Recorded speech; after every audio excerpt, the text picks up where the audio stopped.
It's 1943, a pivotal year in the war effort against the Axis of Evil. As tensions mount across the European and Pacific theaters, more and more there's a growing sentiment that the Allied forces are gaining ground and beginning to take the upper hand.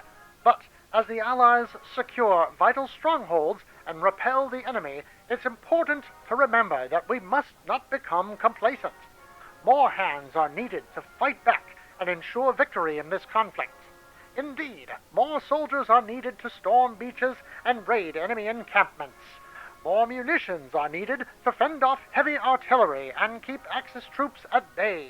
And more pilots are required to be daring and courageous enough to face their fears and take on the biggest challenge they will face in their lifetimes, to pit themselves against the growing threat of the Japanese Imperial Navy, its battleships, and its air guard.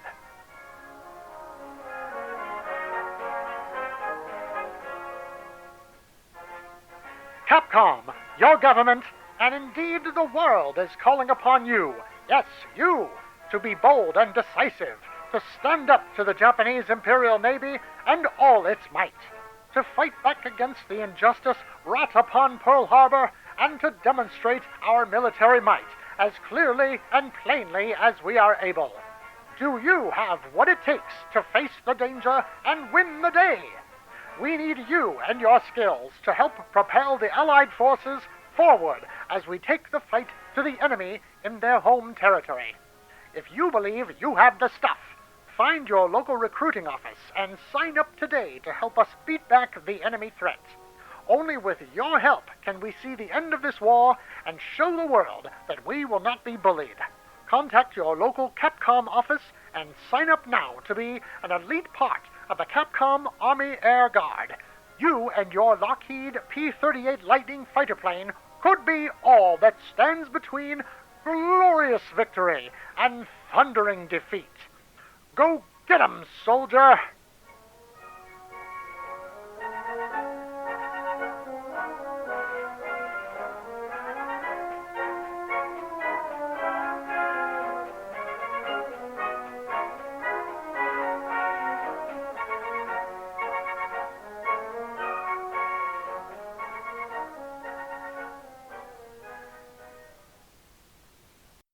Shoot the Core Cast.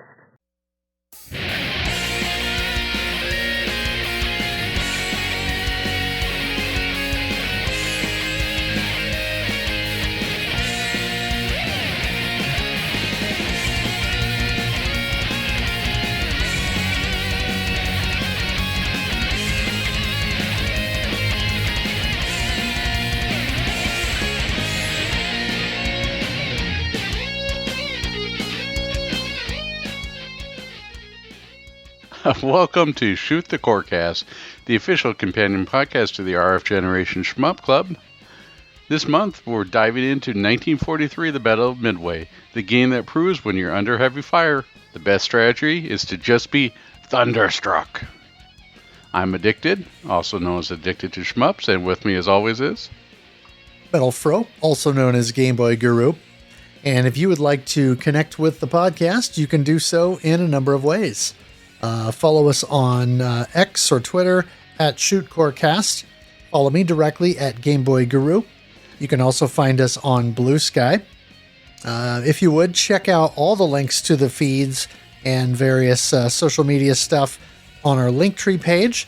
That is linktr.ee/shootthecorecast. Also join our Discord server, which is linked there, so you can join a Shmup Club playthrough and talk shmups and gaming in general. We got a good community, and it's usually some lively discussion, so definitely check us out there. Also, subscribe, rate, review, follow, like, etc. The podcast on your preferred platform. It would help us out and, appease the algorithms, so to speak.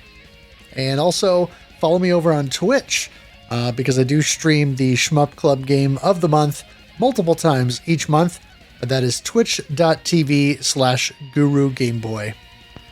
Our focus shot for this year is Rolling Gunner, and I did not have a chance to play this because I ended up playing other STGs instead. I played a heck of a lot of 1941 lately. I was playing some Eartheon just recently, and I also got stuck playing, or not really stuck, but I was playing Kaikon and Varnix, which sounds like something you put on after you paint, but I did not have too much a chance to play Rolling Gutter. I needed a little bit of variety.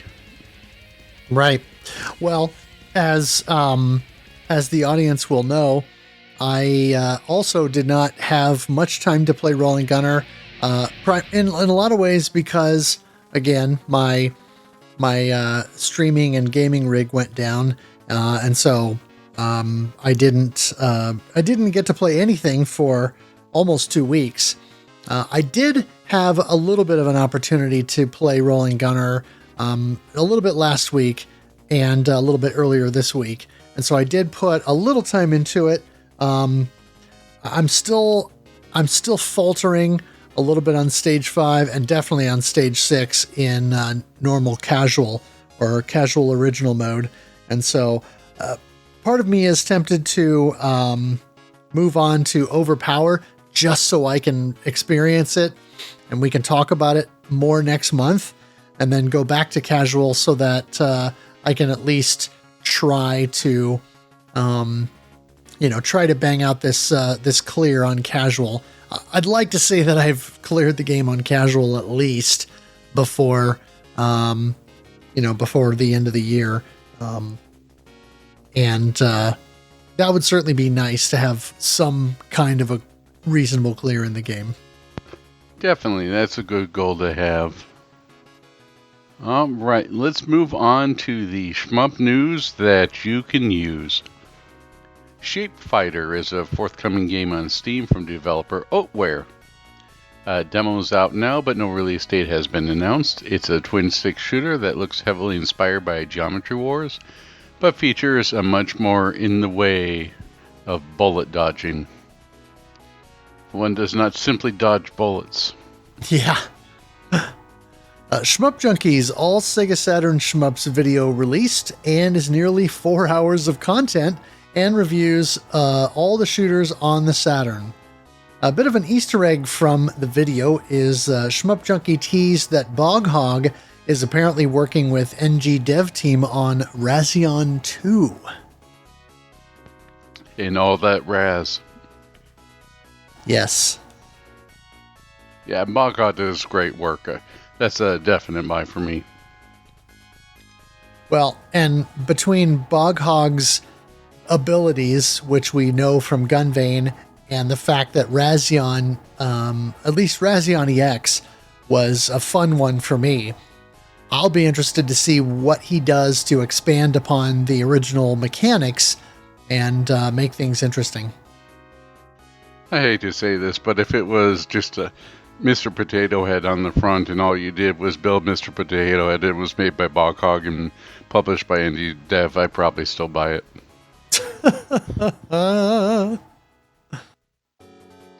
Hyperbora, the in-development bullet hell shooter for Amiga, has been renamed to MILV, or Missile Intercepting Lethal Vehicle, and new footage has been released showing impressive graphics and gameplay. The game is being designed to run on a stock Amiga 1200. The game is set to feature a 2-player mode and a ton of bullets on the screen.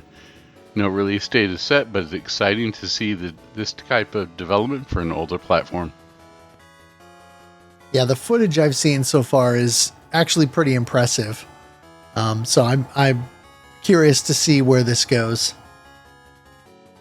Clear River Games has announced pre-orders for Operation Night Strikers, the forthcoming title compilation from M2. This release should be available via Steam and Nintendo Switch as of August 7th as well. There will also be a physical version coming next year. Limited Run Games has already announced the what they're calling the Assault Edition, and that is going to feature a special Uzi-style light gun peripheral, which of course will be similar to the cabinet-mounted Uzis on Operation Wolf. Oh, it reminds me, I picked up the Operation Wolf Returns, the VR game on Steam for like $1.50 recently. I gotta give that a shot. Oh, cool. The Kickstarter has launched for Copper Storm from the creative team behind Demons of Esterborg and Esterbros. This horizontal shooter will release across several platforms, including Genesis, Super Nintendo, and Neo Geo, and feature colorful graphics as well as a parry mechanic to allow you to fire some enemy projectiles back at your foes. Campaign was already 200% funded with a couple hours at launch, but it's still up until August 15th. Yeah, and one interesting detail, because I was looking at the bundles on the Kickstarter campaign, and each version of the game, you can buy an upgraded pack that comes with a soundtrack. And so I was thinking about that and thinking, if I want all 3 soundtracks, do I have to buy all 3 versions? So I messaged the dev team and I asked them that, and they said, no, their intention is no matter which version you buy, all 3 versions of the music tracks from the game are going to be included in the CD soundtrack. So I thought that was pretty cool. Zealot is a collaboration between the developers of the Famicom Q-'em-up Habit and Pixel, who released the 8-bit inspired shooter Xenon Force. This is essentially going to be a reskin of Habit for the Famicom, but with Xenon Force assets in place of the cute art of the original release. Unfortunately, direct orders are not going to be available from Game Impact for Western buyers, though it may be possible to use a proxy service to acquire that. So we'll see how that plays out. Or if, any other distributors who sell to us Gaijin will pick it up. If there's money to be made, somebody will put on eBay. Yeah, that's true. If they can sell a potato chip that looks like Mother Teresa, they will sell this. A new purple... I'm not going to ask. Everyone's going to furiously start searching. A new version of the Taito Egret 2 Mini has been announced, as well as re-releases of the Taito Memories in SD card format, minus the strategy guides. There's also a new SD card compilation coming for the Egret 2 Mini that will gather Technos and Data East titles. These will include Technos game Zaid de Selena, a Contra-style run and gun with shmup stages, as well as 2 Data East shooters. The first is Wolfane, and the second is Great Ragtime Show, or as I like to call it, Boogie Fever Wings. This game has never seen a home release, so this will be the first time it's been officially available outside arcades. And these boards, I know that the boards for the PCBs themselves aren't keeping up in the greatest of shape, and so having these preserved in a legitimate format, legal format, is definitely a boon to us all. Yeah, I know DJ Psycho M1 owns a Boogie Wings board, and he has stated on more than one occasion that it's relatively fragile. The arcade version of Run and Gun of Chelnov will also be included. M2 released a trailer for Night Striker Gear, their forthcoming sequel to Taito's arcade classic. Based on the trailer, the graphics appear to be a combination of full 3D assets, sprite scaling like the original, and some pre-rendered sprite work as well. It looks like it'll have analog movement like the original arcade game, as well as frantic action. The release is still set for 2025, though no firm date has been announced. I hope they put that on the box. I want to see a big sticker that just says frantic action. There you go. Beep Shop has announced a physical release of Naomi and Dreamcast shooter Kuroris, coming for the Switch and PS5. The milestone game is a bit lesser known than the other titles like Radigery or Chaos Field, but was included in the Ultimate Shooting Collection for the Wii a number of years ago. Pre-orders are already set up on Beep's site for both standard editions and a limited edition, which will include the 64-page art book and arranged soundtrack CD. Other retailers will be handling this as well, including PlayAsia. Yeah, I know at least one member of our Discord that was ecstatic to see this. Pre-orders are available now, and I think they might have already started shipping for the Exa Arcadia release of Eartheon. Yes, if you're worried that you paid too little for Eartheon, we have a version for you. Yes. Sentinel X is a new work-in-progress shmup prototype for the Amiga AGA from developer Mashwesh Stenchwa. Oh, jeez. Only thing worse than my Japanese is my German.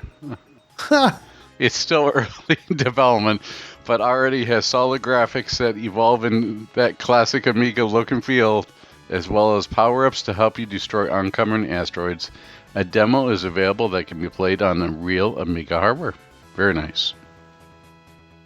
Star Fox Shindo Edition is a new ROM hack for the original SNES release, courtesy of Star Fox hackers Sunlit and Kendo Wantu, with cooperation from programmer Randy Linden, who worked on the recent update of Doom for SNES that's releasing through limited run games. This new ROM hack adds Rumble support to the game, which will work with the FX Pack Pro flash cart and the forthcoming Super Nintendo Rumble controller that is releasing with the aforementioned Doom update. It'll also work in emulators alongside controllers that provide Rumble support. Multiple iterations of the patch are available to work with various versions of the game, including Japan, North America, and European region releases. That's pretty cool. Yeah. What happens if you don't have the really expensive controller? It probably won't do anything. No. I was hoping that maybe you could use a trans vibrator or something on there. We could just get that going.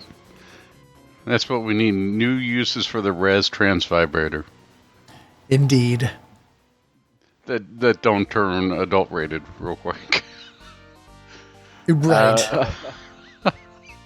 Gunbird series staple Marion will be a DLC character in the forthcoming Cotton Reboot High Tension game, according to an article from 4Gamer. You know, yeah, why not? With some of this stuff, like Cotton, I bet you that at some point they'll just have Ronald McDonald.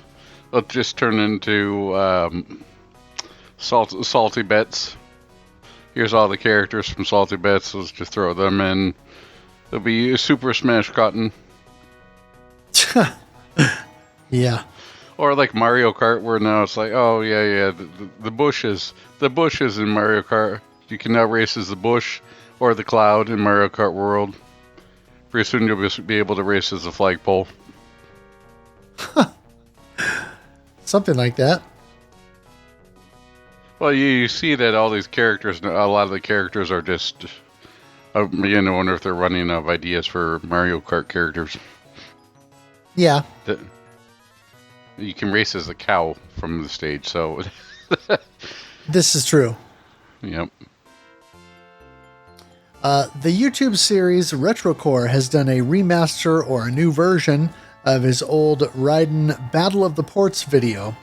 The original version featured 10 different iterations of Raiden, whereas the new version features 13 different releases. Do you have any idea what the new versions are? The editions? No, I haven't had an opportunity to scope it out yet. Oh. He's a good bloke. I like his stuff. Yeah, I generally enjoy the Battle of the Ports videos, so I'm definitely going to give it a watch. The Korean Shmup Festival 2025 is happening August 2nd and 3rd, featuring runs from various players ranging from classics like 1943 and R-Type to Toho and newer Dojin titles. Yeah, and unfortunately, by the time this episode is edited and released, the event will be done, but some of those runs may end up on YouTube, so it'll still be worth, checking that out. I wonder what's going to happen to the guy who's speedrunning Steam Hearts. Merkava, the Sacred Armor of Mirov, is a new vertical shooter with light RPG elements available on itch.io from developer Salem Electronica. The game has an 8-bit style to it, complete with a limited color palette and chiptune music, though mechanically it has Damaku patterns and elements included. In addition to the arcade mode, it will also include a practice mode, boss rush, and endless survival mode. Classic Mega Drive game Assault Suit Lenos is getting an update translation thanks to a team spearheaded by Good Luck Trying. That's about what I have to say for all of this stuff. Good luck trying, so I'm with you. The original Western release was renamed to Target Earth, and a lot of content was cut from the original Japanese version. Are they an offshoot of Harmony Gold? The new patch will restore that content and make the full game an 8 megabit title. The patch will need to be applied to the original Japanese version of the ROM in order to be playable, since that includes all the content that was removed from Target Earth. All I have to say to that is 8 mega power! Maybe you see if you get Joe to join in on that one. Yes. Developer Cursed Bootleg is working on a prototype to recreate Doronpachi for the Game Boy Color hardware. Early footage is still very work in progress, but appears functional. And I kind of love this because just the idea of trying to put DDP on Game Boy Color is totally absurd. But I want to see what happens with this. Sounds good to me. I'm almost for it. Let's go ahead and squeeze that in, then we'll get Mark MSX to master it. There you go. The Namco Legendary Pack DLC has been announced for the Atari 50 collection. This will include both the arcade version of Xevious as well as Atari and home console versions of Xevious, Galaxian, and Galaga.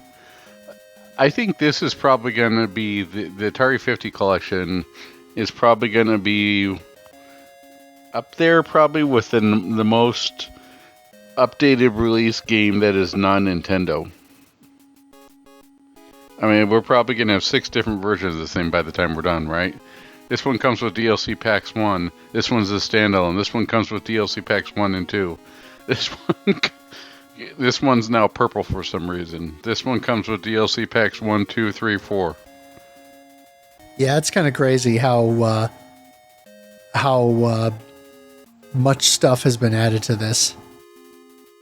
Not that I'm really complaining. I'm just, if I was making a physical copy of this, I'd be pulling my hair out. Oh, for sure. The Retrobit release of P47-2 copies have shipped out to North American outlets. So those who pre-ordered the game through Western partners should begin receiving their copies soon.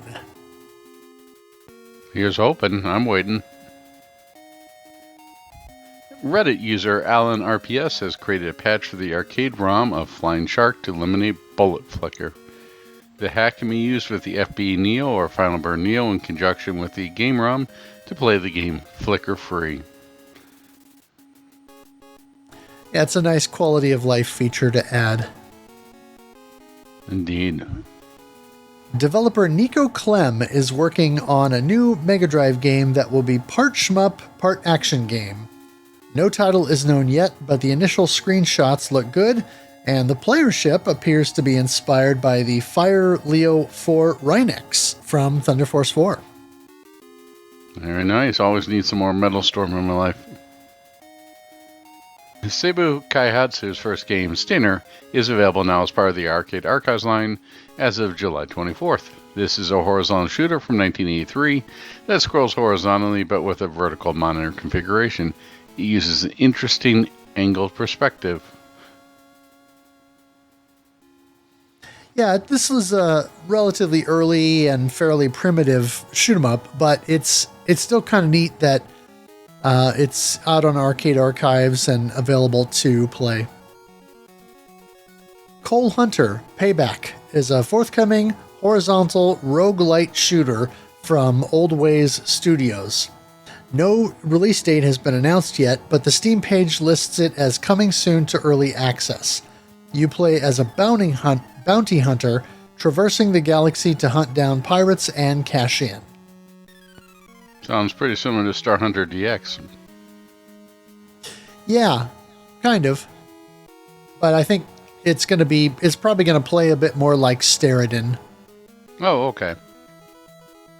Pixel Shoot 'em Up Bounty Sisters has a firm release date now of December 18th, 2025. A new trailer has dropped showing more gameplay footage as well. Yeah, this is looking pretty solid, so I'm definitely looking forward to that one.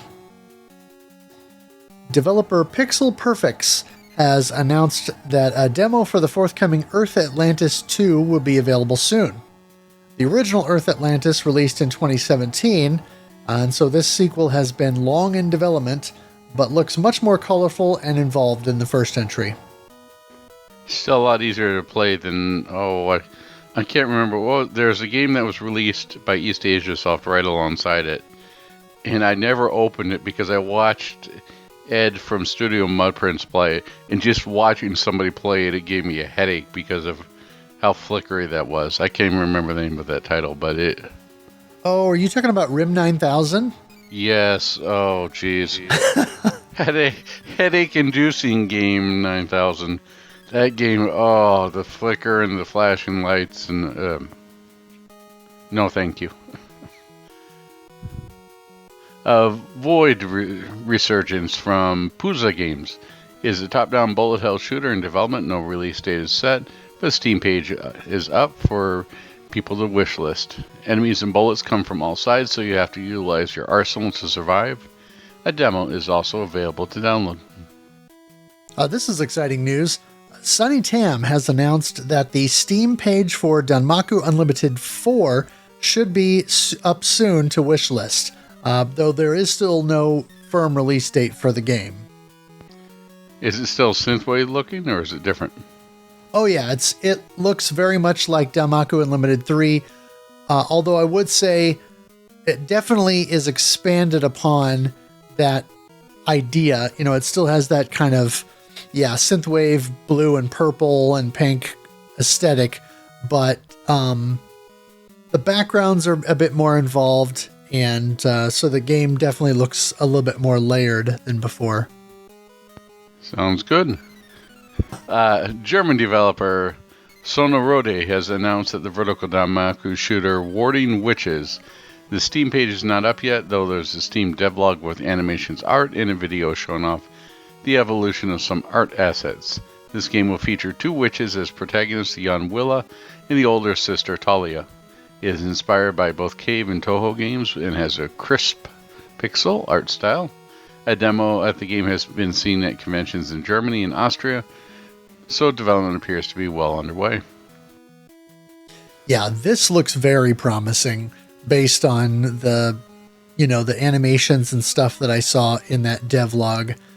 So I will be curious to see more full-featured footage of the game as time goes on. The alpha demo for Bad Computer's follow-up Sega Master System shooter Raising Core is available to download. It can be had from the Bad Computer Zero itch.io page. And of course, this is the same developer who did Frontier Force, which was quite impressive. So I'm looking forward to seeing more of this as well. Wings of Death, an Atari ST shoot-'em-up, is getting an updated port to the Atari Jaguar. Originally released in 1990 from Eclipse Software, Songbird Productions is bringing this game forward onto Jaguar hardware with enhancements.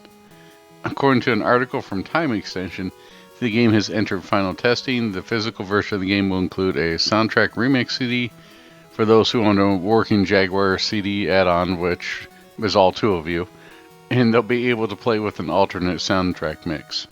Songbird hopes to release the game in 2025.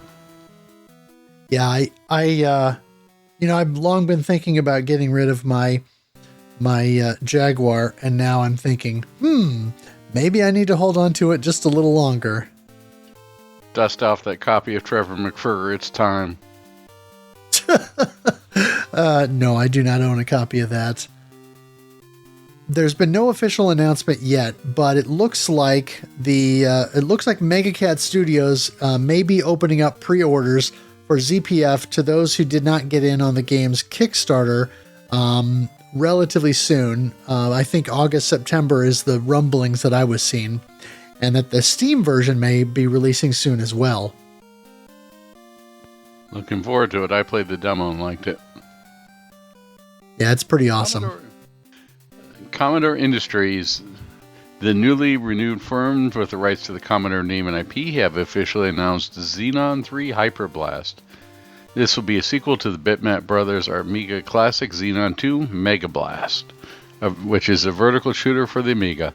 The sequel will be fully licensed and is slated for release on Steam, Switch, and PlayStation platforms. Yeah, this is wild. And I guess to dovetail on this, I also saw earlier there was an announcement that apparently Commodore Industries has officially paid for all of the Commodore IP and Commodore name stuff, and so all of the Commodore stuff is now in the hands of fans, and so we'll see what they do with it. But this is an interesting early flex, because I know Xenon 2 was a very popular Amiga shooter from back in the day. Yeah, I saw that they were also releasing modern versions of the C64. Yeah, that'll be interesting to see what happens with that as well. Storm Collectibles is doing a set of Cho Aniki figures for Adon and Samson, but they're not cheap. It's over $100. I think where I read it was $115 for the set. So if you can't get enough Cho Aniki, well, now you can have more. No. So manly. No. Someone out there is just going to take a He-Man action figure and repaint it. There we go. This is Cho Aniki figure. Well, now that you've invoked He-Man, someone needs to take the two Cho Aniki figures and do a remix of the He-Man What's Up deal. Oh, jeez. By the power of protein powder. Oh, jeez.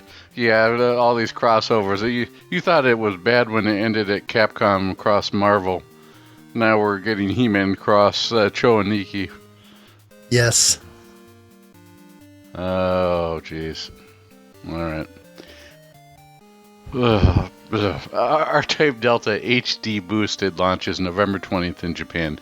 3 physical editions will be available for Switch and PS5. A Standard Edition, R-Typers Edition, and R-Typers Premium Edition. No word on physical as of yet. You know, I have to say, I don't know what it is, but it feels like anytime they do an R-Type game, they must have like 6 different versions now. They did this with R-Type Final 2. They had the Kickstarter edition, they had the Spacer's Choice edition, or whatever that was, and then they had the regular edition. I don't know why it needs 6 different versions. Because reasons, I guess. Because money. Yes. You want the I'm a small sucker? Do you want the I'm a regular sucker? Or do you want I'm a big sucker edition? Well, at least we know that we're on even playing field. We're all suckers. That is true. In addition to the forthcoming Demon Star 2.0 update, Scott Host of Mountain King Studios is also apparently working on a remake of his early shooter, Galactics. I'll be interested to see this because I remember playing Galactics many, many moons ago. Developer piss off stuff. Developer Piss Fool Stuff is working on an unofficial Thunder Force game. It's early in development, but it looks like a graphical midpoint between 4 and 5 with detailed sprite work, but some stuff that looks like pre-rendered sprites. Yeah, it'll be cool to kind of see how this turns out. Because I always wondered since we learned through some posts on social media that we mentioned last episode that Thunder Force 5 actually began development life on the Mega Drive, it would be interesting to see what a Thunder Force 5 or even a Thunder Force 6 could have looked like had it taken more of a pixel art approach on the Saturn or PlayStation instead of that early 3D modeling. Edia Smart Media Company has acquired all shares of ZeroDiv, the company that owns the Psycho IP. Edia had previously acquired the rights to the Telenet catalog, which has seen the release of several shmups and also the recent Valis collections. ZeroDiv will apparently become a subsidiary of Edia, according to a GameBiz.jp article, and the transaction was done for 1 million yen in fees. So I'm not quite sure how that works. Basically, they were acquired for 0 yen, but then with the proviso that it was $1 million or 1 million yen in fees and duties or whatever.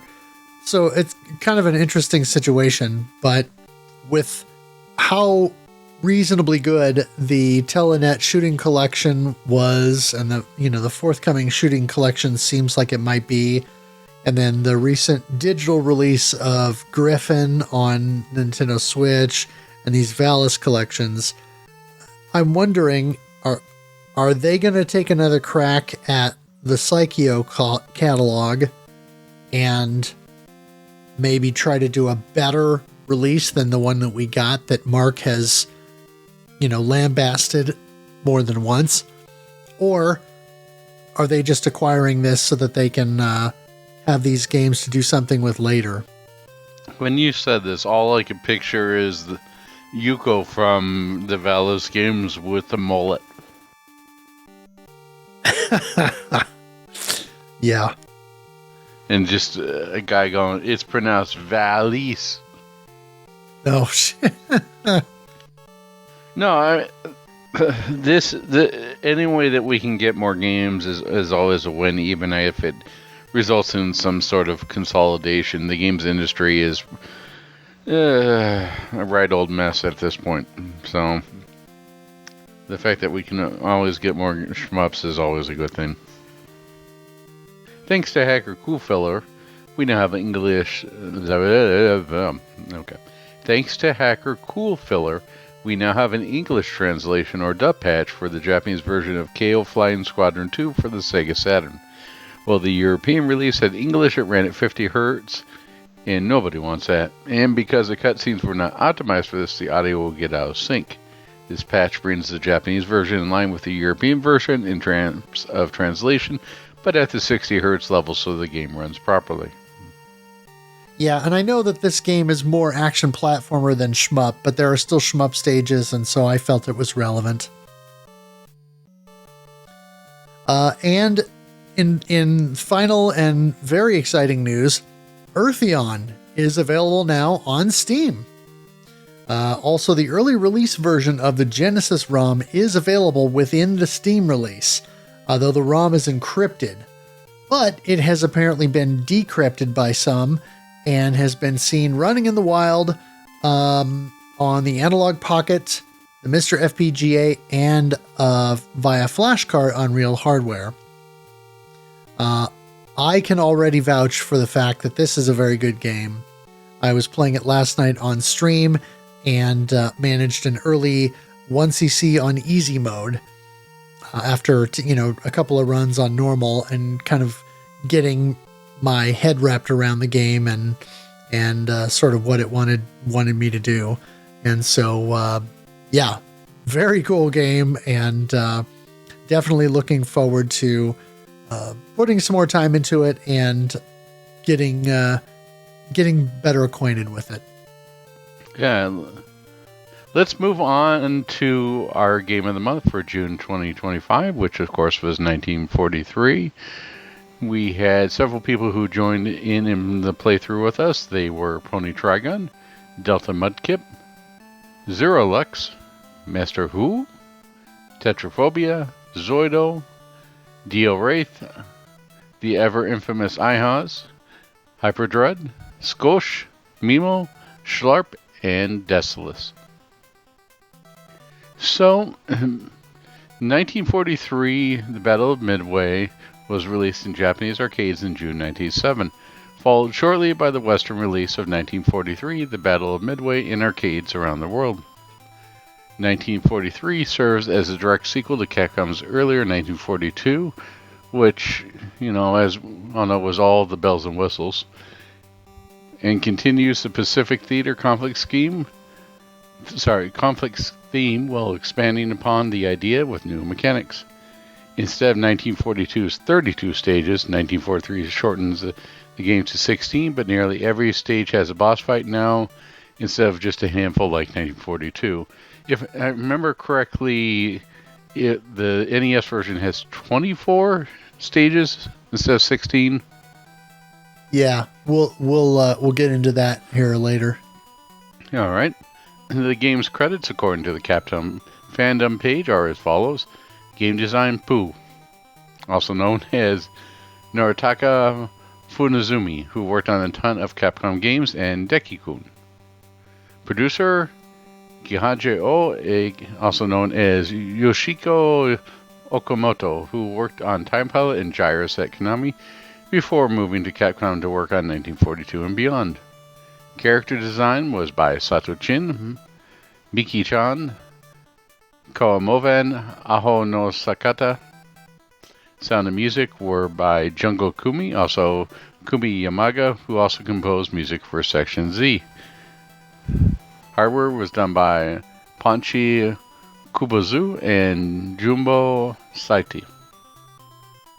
Special thanks were Shinshuden Kokusho Savuri, Nano Yamauchi, Pfizer Te 250R, Pivra Yumi, Jogging, and New Face Ichigo. The program was done by Bilbone. Now, the reason why we have a lot of these weird names and stuff is I don't think the company, or maybe it was within their clause, didn't want their talent to be poached. So they could be in credits, but they had to use aliases. So that's why you get some of these weird names. Yeah, this was pretty common among Japanese devs until, I would say, probably the mid to late 90s, when we started to actually see more uses of regular names. But even then, a lot of times you would still get an initial and then the surname. And so you would get the initial of their given name, but then you would get just their surname. Still, this is a heck of a lot easier to parse than any of those early Nintendo baseball games. Like you get a white guy Mitchell or something. You've seen those names, haven't you? Oh, yeah. Bases loaded. They're absolutely hilarious. Those are great. All right. Some staff are credited in the default high score table as well, which we have first at 200,000 for TAE, second at 150,000 for YM, third at 100,000 for Pooh, fourth at 70,000 for Mister, and fifth at 50,000 for BLB. The Famicom version of 1943 released on June 20th, 1988. Unlike the Micronics port of 1942, Capcom handled this conversion themselves in-house, and boy does it show. Interestingly, this was redubbed as the Battle of Valhalla instead of being named for the real campaign. I think that the Battle of Valhalla seems to work pretty well, because I think that the pilot of the first ship is Zeus, and the pilot of the second ship is Thor. Oh, interesting. The NES version followed in October 1988 and was published by Capcom in North America. There are two versions of 1943 on the Commodore 64. The initial unofficial version of the game was done by a Swedish developer, Action Software, and is named 43, 1 year after. Released in 1987. If it's not obvious from the name, this was unlicensed. The official license port was from developer Tiertex and was released in 1988. Versions were also created for the ZX Spectrum and Amstrad CPC. There's also a version for the Amiga ST and Atari ST and Amiga. I have to wonder, I think it's the Amstrad one, the one where it's just sort of like blue and white. Those are the two things you get. I don't think it was the Specky. Yeah, that was the Spectrum version, actually, is the blue and white one. Okay. The Amstrad version, it's one of those situations where, like a lot of Amstrad games, it looks good, but apparently it plays very poorly. We bring you this PowerPoint slide. We hope you enjoy. Several arcade emulations have been released over time. The infamous Capcom Generation 1 was released in 1998 for PlayStation and Saturn.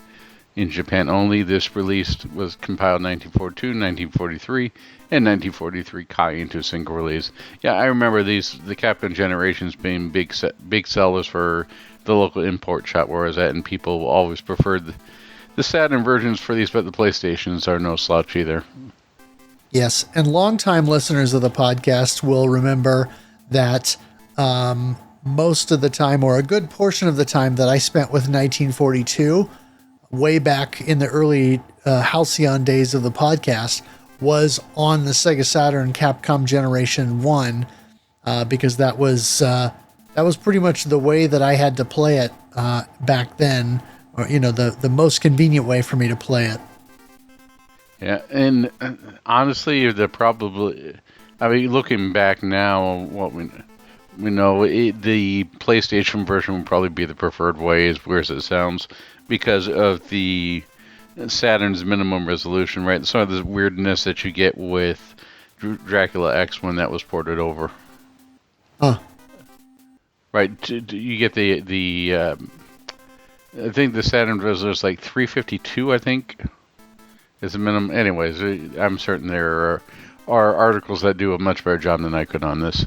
Capcom Classics Collection Volume 1 for PS2 and Xbox contained 1943 as well. The PSP release for Capcom Classics Collection Reloaded. Now, the PSP version, I'm sure, would be pretty standard fare, but the PS2 and Xbox, I wonder... I remember something different where the PS2 versions were interlaced and the Xbox versions weren't because they could be 480p. That's why they were so expensive for a while. Yeah. Yeah. The nice thing about the PSP version is that all of the vertical games on both of those Capcom Classics Collection releases actually did tate. And so you would hold your PSP vertically and play it that way.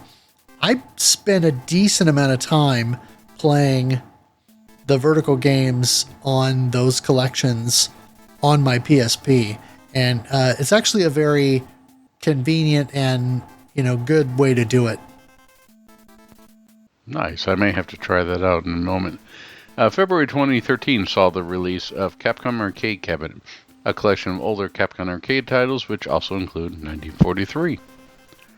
Capcom Arcade Studio released February 17th, 2021 on Nintendo Switch. The initial download of the application was free, with 1943 being the initial game included with a free download, while others were available as paid DLC. Subsequent releases of Capcom Arcade Studio came out on May 25th, 2025 for PS4, Xbox One, and PC. The compilation was also released to Amazon's Luna platform in May of 2022. Capcom followed up the game 1 year later in arcades with a retooling, releasing as 1943 Kai. This added additional weapons, redid enemy layouts, and rebalanced difficulty with new enemies. Yeah. So let's dive into some gameplay here. Sorry, really quick before we do. I have to mention the ending of the 1943 arcade. That goes weird. I mean, I realize that a Japanese developed game where you fight the Japanese weird by itself, but the ending of the arcade, it says the Japanese were defeated by 2 defectors from the Japanese army. And they had defected a couple days before. So all I can picture at the end of this is, let's just replace the ending of 1943 with that meme of Obama giving himself a medal.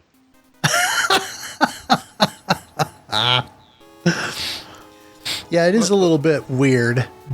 But the idea, I know the idea behind the development of 1943 and 1942 by extension was to make a game that would appeal to the Western market. Fair enough. I mean, isn't the idea of it that you're on your cruiser and your cruiser is attacked and you have to sink the moto, right? That's the main goal. Yeah. Yeah, and I can't remember where I read the quote, but there was a really funny quote about 1943. Let's see if I can find it here. Well, while you're looking for that, I have to also say that when the carrier's attacked and you take off and you land and you just keep coming back to it, it's always off kilter, right? It's just sort of sitting there and you just keep flying out and you come back to this. And it just makes me wonder about, I'm not sure if anyone's seen the movie Stripes at the beginning where Harold Ramis gets out with Bill Murray. It says, you can't park this in a loading dock. This is the loading dock. It says, we're not parking it here. We're abandoning it. That's all I can think about for the carrier. It's just got like 2 guys out there just constantly trying to fix it and get all the water out of it while you're landing and taking off. Yeah. The quote I was looking for was from the Cutting Room Floor website, and it says, 1943, the Battle of Midway is the true story of 2 American fighter pilots who destroyed the entire Japanese naval fleet with lasers while collecting cows. I saw that a couple times with the cows, and then darn it, or I could just picture Hank Hill saying, "Dang it, Bobby, we got a cow stuck in the launcher again." Ha! So, just picture him shaking his head. Yeah, there's a lot of weird power-ups in this game. Yes. The Capcom staples are there, but then someone just added a whole bunch of other stuff into it. Yeah, I mean, I think this is where they kind of started to standardize some of, some of the power-up types that would appear in later games.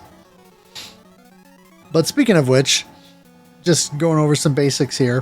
1943 is, of course, a vertical shooter with a 3x4 Tate screen orientation in its original arcade incarnation. It is a basic 2-button shooting game.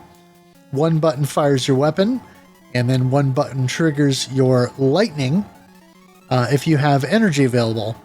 The lightning attack clears on-screen bullets and will also damage all on-screen enemies. If you have enough energy reserve, it will also freeze time briefly, allowing you to damage larger enemies or bosses momentarily without having to dodge enemy attacks. Each use of the lightning will consume 8 energy units. And then pressing both buttons together initiates a roll maneuver if you have any in stock. You start with a stock of 2, and you'll earn more as the game progresses. And I want to say you max out at 4 or 5, something like that. I don't remember where it was that I read that.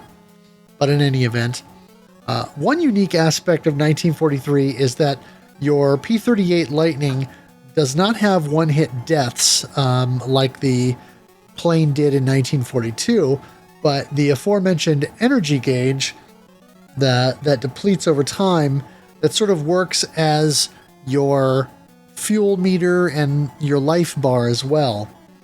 Now, you'll lose energy for enemy collisions or bullet collisions, but then the gauge can be refilled by certain pickups throughout each stage. The energy, like I said, it acts as both of your plane's health and as a resource for your lightning attack. The P-38 doesn't simply expire when you run out of energy, but at that point, if your energy meter is at 0, then any hit you take is going to spell instant death. Another unique aspect is that the weapon upgrades are all on a timer. And so each time you pick up a weapon, your timer will be incremented based on how much timer you have. And in the arcade version, I believe each pickup will add 20 seconds to your counter. And then, that'll, of course, you can add that up to the max of 64 seconds. Once your timer runs out, then your plane will revert back to the default double forward shot. During each stage, several small squadrons of red planes will fly in formation, and by shooting down all the planes in the formation, you'll reveal either a static item or a POW icon. Collecting the POW icon itself will restore 8 units of energy. However, if you fire upon the POW icon, you can change it into different pickups. Three-way is the first weapon pickup that you get in the game, and is actually the second weapon revealed when you are shooting the POW icon. That upgrades your plane so that in addition to the dual forward shot that you have, you get a pair of angled shots that shoot out from the front, and so that gives you more screen coverage. You'll also reveal the auto pickup, which is similar to your default twin forward shot, but is a more powerful version that gives you automatic machine gun fire. The shell power-up will give you a twin rocket, it'll give you a forward rocket shot from the P-38. It's the most powerful regular shot in the game that is readily accessible. The first power-up that you actually reveal is the shotgun, which creates a short-range, wide spread shot. It's the weakest of the main shot types, though it can be upgraded by collecting a second shotgun power item. The one advantage that it has, aside from the wider angle that it creates, is that it can cancel out some enemy projectiles, but its slow rate of fire and short range can make it harder to use. Now, once you've cycled through the items available by shooting that POW icon enough time to see them all 3 times, then the POW icon will be converted into an energy tank. Instead of 8 units of energy like the POW itself, the energy tank will provide you with 24 units of energy restored. Now, as I mentioned before, one thing to also keep in mind is that some red plane squadrons will spawn a static drop, such as a fuel tank or a particular weapon, and that will not cycle when you fire upon it. And also, the Yashichi item will be one of those static drops as well, and we'll talk about that as we go along. But this will refill your energy tank to the max whenever you pick it up. And just to kind of cover it here briefly, the sequence basically is you reveal the POW when you destroy the red squadron, and then by shooting the POW, I think it's 3 times, you reveal the shotgun, then it goes back to the POW, keep shooting, it turns to the 3-way, then back to the POW again, then to the auto, then back to the POW again, and then to the shell. And then again, if you repeat that sequence two additional times, then it'll turn into the fuel tank. The other items that and pickups that you can get through the game is there's a laser weapon that you cannot get by shooting the POW, but it randomly spawns in certain areas of the game by way of the Maneki Neko, which is a rotating cat statue that appears randomly all over the screen. If you make contact with the statue, then you'll be granted the laser weapon with a full 64 seconds of usage. If you collect another weapon while the laser is active, it'll switch to that weapon instead. Once the timer runs out on the laser, it goes away and the P38 will revert back to the default guns. And technically the laser is the most powerful weapon in the game. Bonus items can sometimes be revealed by shooting a particular area of the screen a few times. These will include the strawberries, bamboo shoots, barrels, dragonflies, and the aforementioned cows. You know what I picture from this is, you ever seen the Saturday Night Live skit where it says needs more cowbell? Oh, absolutely. Yeah, this reminds me sort of like they looked at Pac-Man and thought, those power-ups are not enough. You got fruit pretzels, and else that's not enough. Need more power-ups. Yes. Now, the locations of those items are all static, and so, of course, learning their locations will be important for maximizing score. Another item that appears in the game a couple of times is the Sakichi, which is a 5-pointed star. You can get this by shooting down the Messerschmitt ME-163 Comet plane that appears along the left side of the screen and travels upward. If you shoot it down before it disappears out of the top of the screen, it'll spin around and then drop the star item. Collecting that will fill your weapon timer to the max for whatever weapon upgrade you happen to have equipped. Another static drop from the Red Plane Squadron is the Side Fighter item. This will add a small pair of planes to flank your P-38 and provide additional firepower. For the default gun, auto, and shell weapons, you basically double your firepower, and so you get double forward guns, double auto machine guns, or double shell. The shotgun weapon widens somewhat with the Side Fighters, but the three-way shot, however, gets no buff when you have the Side Fighters active. And I know Pony Trigon mentioned in the Discord that it would probably be OP if it did. The Side Fighters can only take, I believe, 3 hits before they despawn, and so be aware of that. There is also the possibility to spawn the Mobi-Chan during some boss fights. And the Mobi-Chan, of course, is the suit that your character dons during the game Sidearms Hyperdyne. Another Capcom shoot 'em up. And if you manage to get 100% destruction rate on one of the battleships, then when the bridge blows up and the shrapnel or the debris ejects from it, the Mobi-Chan may appear escaping from the bridge and making a dash for the edge of the screen. Shooting the Mobi-Chan will net you 100,000 points.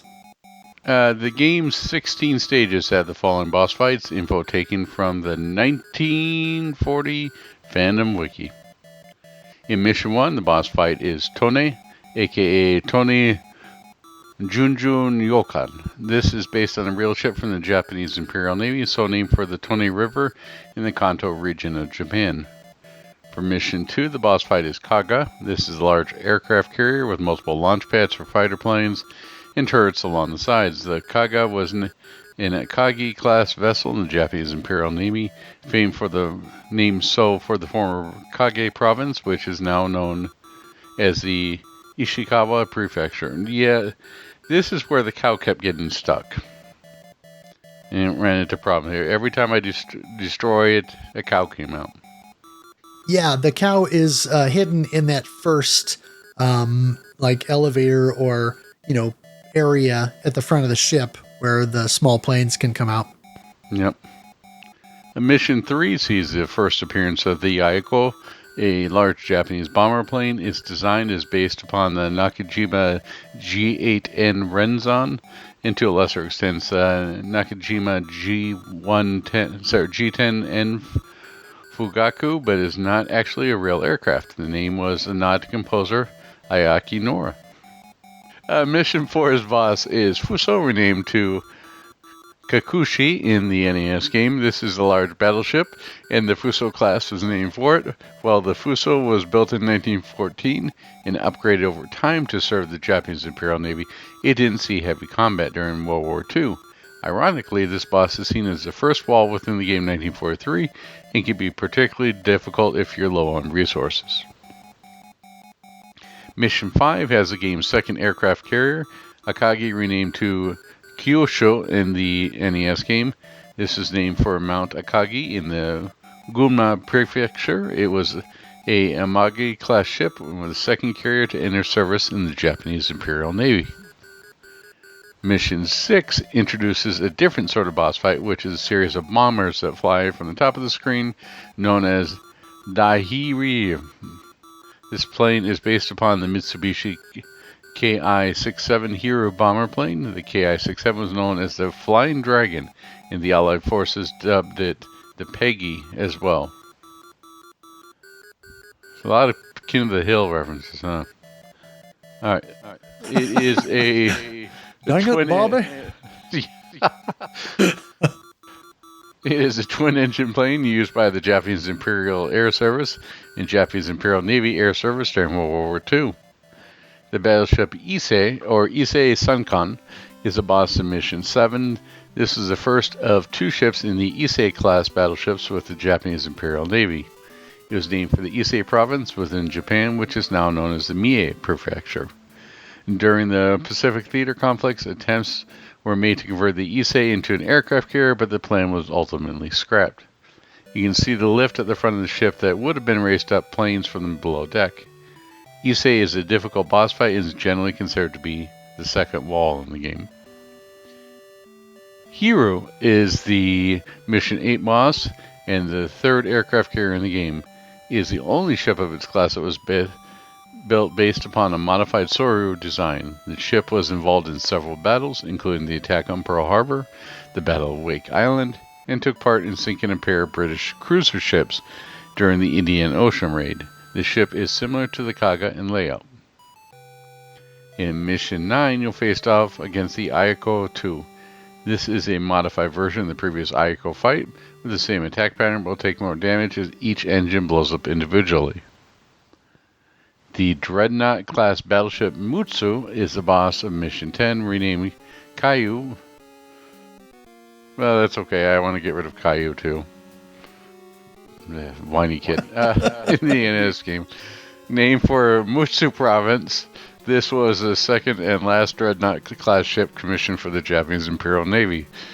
The ship has more turrets than previous battleships, increasing the overall difficulty.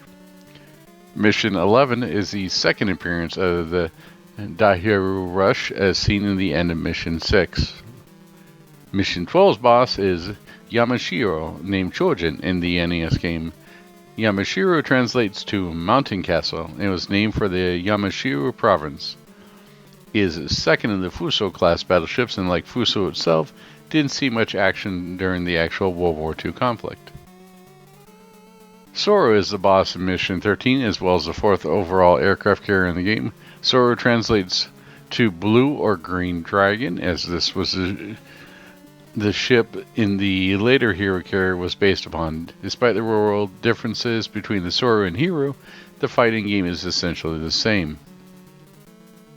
Mission 14 is the third and final appearance of the Aiko, again modified appearance in HP, but with the same fire pattern as before. You know, pretty much the rolling theme of these boss fights in this game is you haven't seen my final form. Yeah, right. In Mission 15, you face off against Nagato, pronounced Ryofu in the NES game. Named for the Nagato province, this was constructed for the Japanese Imperial Navy in the 1910s and upgraded in the mid-30s. The ship served as a flagship for Admiral Isoroku Yamamoto during the attack on Pearl Harbor, but didn't actually participate in the attack itself.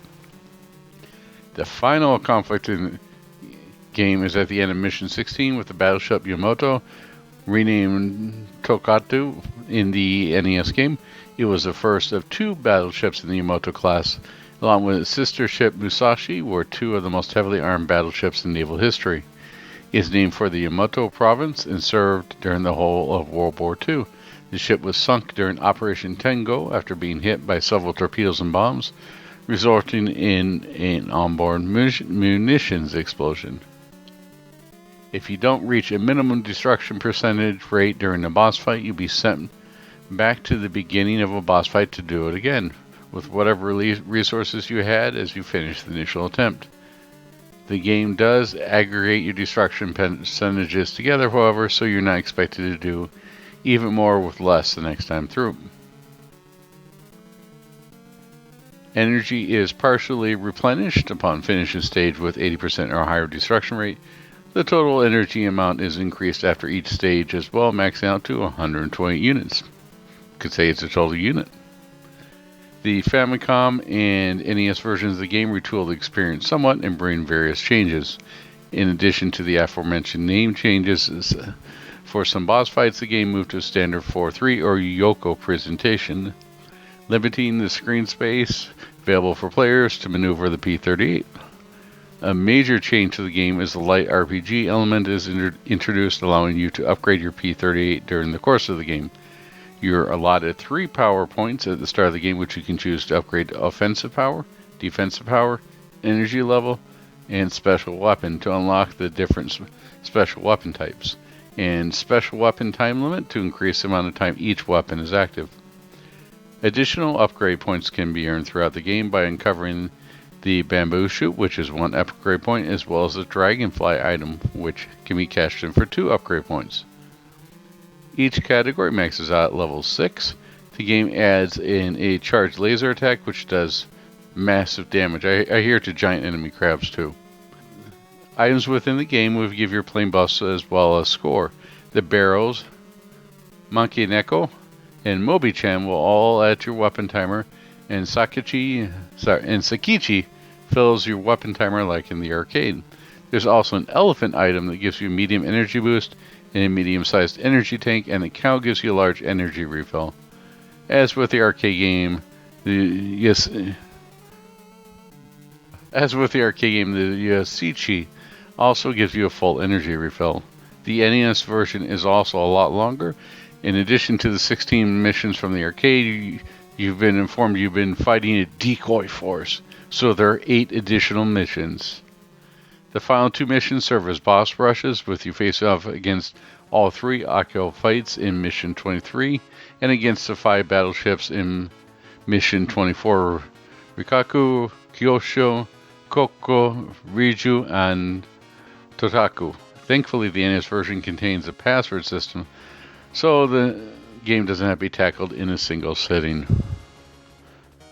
According to the Cutting Room Floor website, there are many unused sprites in the code for 1943. This includes a reverse PAL item that would serve as a power down, as seen as other Capcom games. There's also an alternative Mobi-chan design, as well as the spinning Mobi-chan and an unused projectile design. 1943, the Battle of Midway is a true story of 2 American fighter pilots who destroyed the entire Japanese naval fleet with lasers while collecting cows.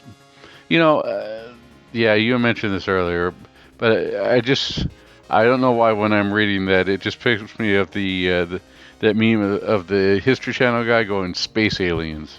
Yes. I think we should put that into the quote there for that background. Right. Yeah, have the aliens guy, but have him saying lasers and cows. Lasers and cows. There's a stage select available in the arcade version as a result of the debug code that was left in the game. This can be accessed by turning on the test mode dip switch after the copyright screen appears. You then change the coin slot settings to allow you to start a particular stage depending upon how many credits you fed into each slot. Dip switch A3 can also be toggled to make your P-38 invincible. If you input 9 credits in the game at the start, a Dragonfly item worth 10,000 points will appear mid-stage 1.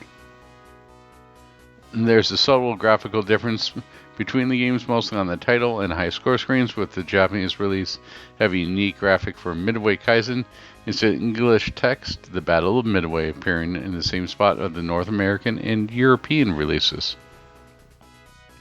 For some reason, the European release changes the 1997 Capcom to red instead of gray. Make it stand out more, I would assume. What's that? Make it stand out more. Oh, that's possible. Make it harder for AI to read. Right. I was looking to see if I could find any information about other regional differences, but honestly, when I was playing the Japanese and English versions earlier, I couldn't see any difference, at least not initially. And so I think this is a case where generally these releases are going to be, they're probably going to have parity. Unlike a lot of games that we see that when they get translated and brought over here, they get made harder or, they get nerfed somehow. But as far as I can tell, they essentially played identically. Yeah, they get the blockbuster rental treatment. Right. I could see that for the NES release. Yeah. Let's talk about the graphics, the turbo graphics. 1943 is a noticeable upgrade from 1942 in the visual department. The game is brighter, more colorful, and has more detail, and a greater variety of enemy sprites and projectiles. One nice detail is that when you fire your weapons, there's the animation on the front of the P-38 sprite that simulates a muzzle flash. Bullet visibility is high, making it easier to determine threats, and oh geez, this is such a big improvement. Yeah. The muzzle flash thing is something that I noticed while I was on stream, and I commented about that in the Discord, and yeah, it's one of those things that, Capcom didn't have to do it, but they did, and it was a nice touch.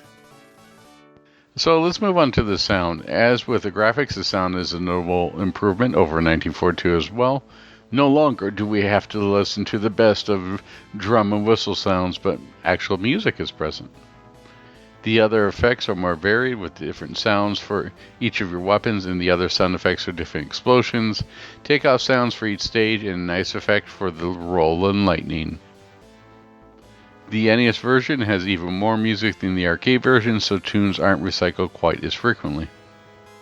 Yeah, and now looking briefly at the scoring, bonuses are awarded based on the destruction rate for each boss fight. If you hit a 100% destruction rate, you get 50,000 points as a bonus. Anything less than that, and it drops to 10,000 points or below, depending on the rate. Speaking about the items that we mentioned earlier, the barrel item is worth 10,000 points, as is the dragonfly and the strawberry. The cow item is worth 20,000 points. The bamboo shoot is worth 2,000 points when collected, though you do earn 500 points just for revealing it on screen. The Sakichi weapon refill item is worth 5,000 points, and as I already mentioned, shooting the Mobi-chan, if you reveal it, will be worth 100,000 points.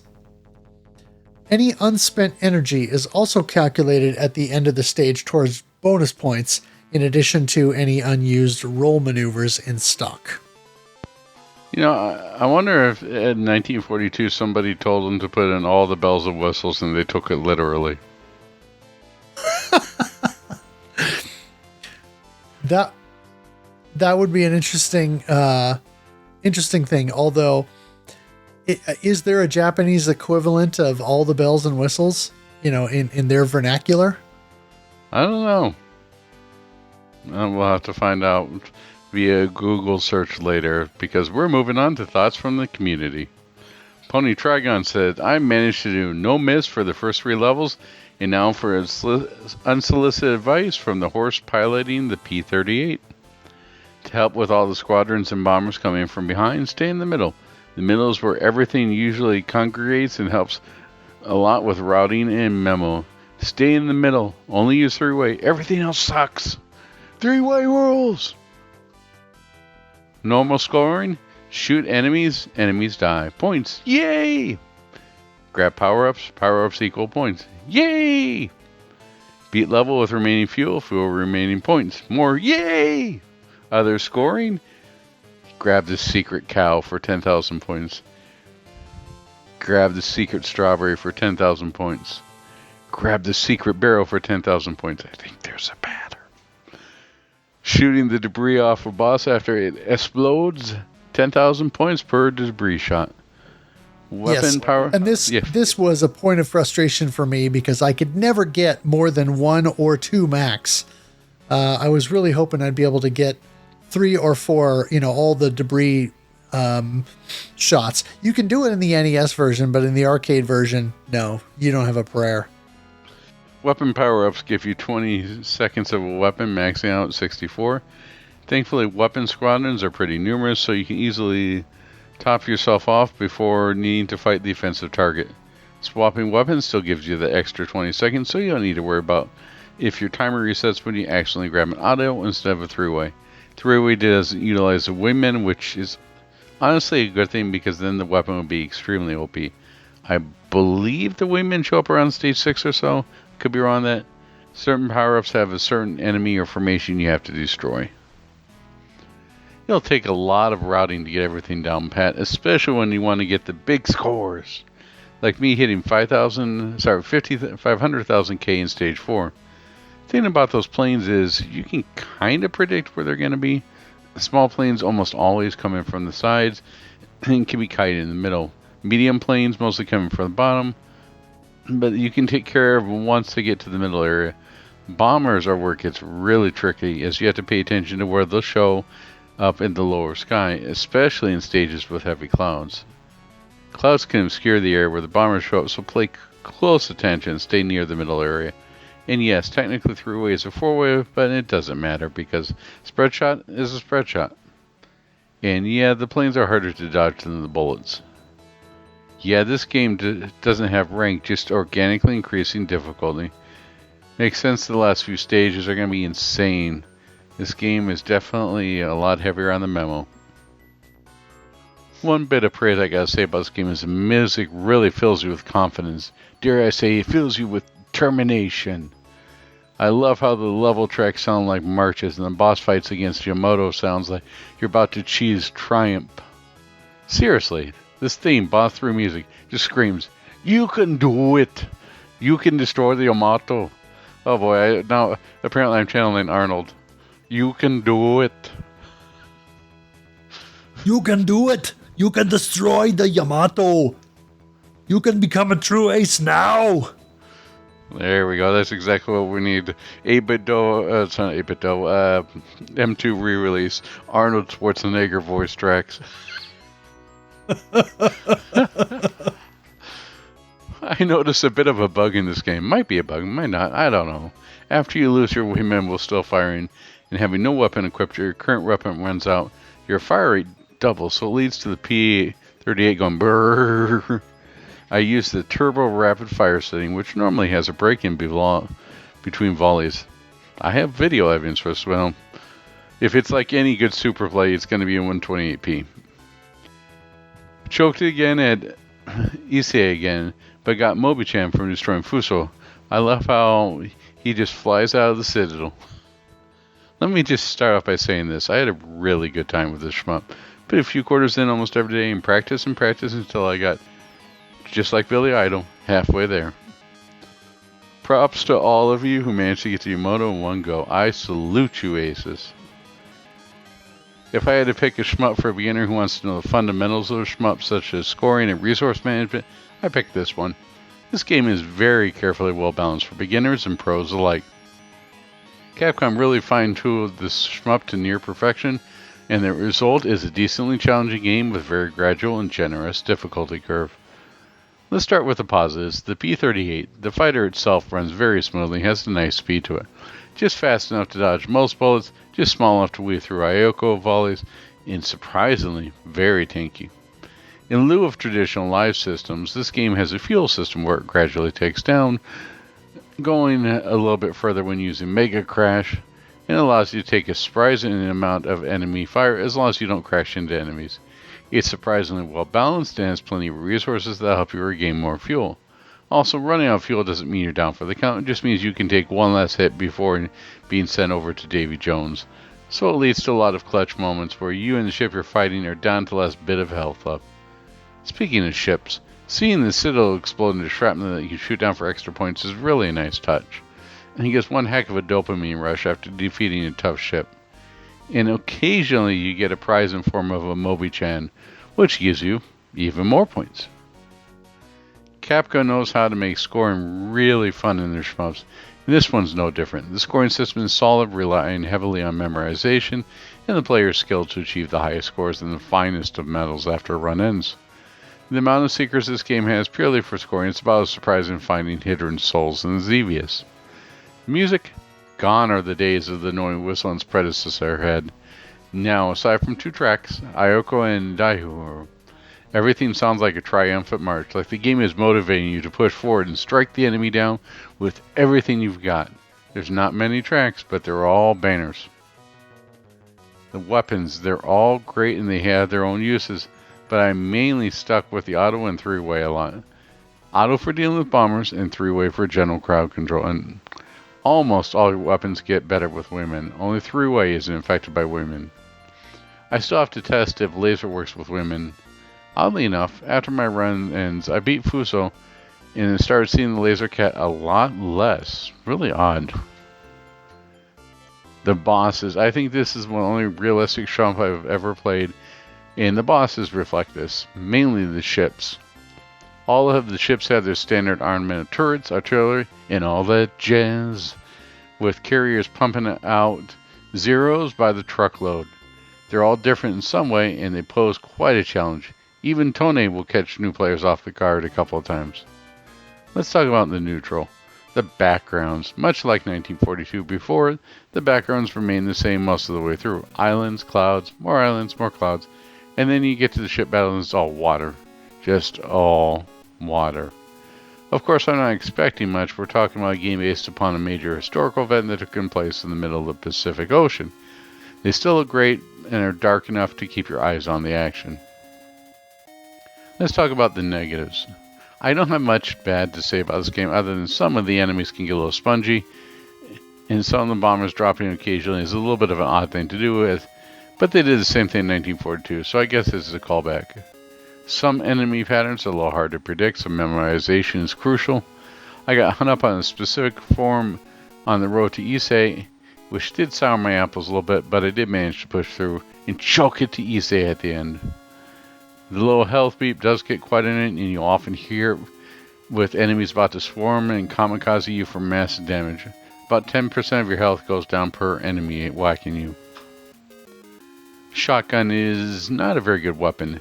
It's the one weapon I used at least, and at some points I actually trapped myself with it out fighting Ayako. It's purely a defense weapon and used to shoot enemy shots, but doesn't do a whole lot of damage. In close range, it's high risk, low reward. And of course, I forgot to mention the length. This may be odd coming from someone who likes Kyoko, Tiger, and Varth, but feeling both games about the same amount of time, but this game feels long, and it is long, like really long. 45 minutes is the average playtime for this game, and this game has 16 levels. 16! The main reason for being most of them have a part 2. Thankfully, most of these gripes that I have, save for the spongy enemies and difficult swarms, are addressed in 1943 Kai. Played a little bit of Kai to see the differences. Yeah, I'm glad we just stuck to 1943 and didn't do both 1943 and Kai, because Kai is wildly different from the original game. That being said, I love this shmup and would recommend to anyone who really wants to learn the fundamentals of a shmup. This is a nice medium difficulty shmup to practice scoring and strategy with. Even better, this game's free. This is the packing for Capcom Arcade Stadium, so there's no excuse not to play this game. I give this game a May You Fight Bravely out of 10. Yes, Pony, you always with the novella as we get into the month. Delta Mudkip said, I think the furthest I've gotten on a single coin was killing the round 6 boss, only for its debris to kill me. And then later posted, a fun fact, the final boss's main guns are instant death. Indeed they are. Also, it should make sense to me, but it always winds up happening specifically when I need it, and then I usually get killed immediately afterward. Zero Luck says, I'm getting started today. Is anyone else playing via Capcom Arcade Stadium? Yes, I did, and I'm pretty sure Guru did. You're in good company. Yes, indeed. Master Who said, I'm playing on Arcade Stadium on both Switch and PC. Had a decent run up to stage 14 today on the Steam Capcom Stadium version. Accidentally bonked too many planes. It's so easy to hit one thing and have the whole run over. I'm confident I can clear it this month, though. Later on, playing right now, stage 4 / Fuso is tough because there are no energy pickups going into the boss fight. Taking a few too many bullets or hitting a plane will leave you in a pretty bad pinch. So close to a clear. Made it to the stage 16 boss, but they really throw everything they've got at you. I hit too many incoming planes and crashed out at the finish line. My strategy so far is to get there with maybe 25% fuel and left, and mega crash about 3 times to run myself out of fuel, but be able to take it down nonetheless. Then later on, made it back to the Yamato, but I might have to save state practice for once. The enemy waves are relentless. I can't catch a break. Again, later, made it back to Yamato tonight, but got too nervous and used too many mega crashes, and forgot there would still be 2 main cannons at the top of the ship. One of these attempts should be a clear. And then again later, has anyone heard of or ran into a trick for the Arcade 1943 version where you can start with the shotgun power-up? I just started up a quarter on the Japanese ROM, and it started with the shotgun and 64 seconds of the power-up timer. I can't recreate it, but I did record it.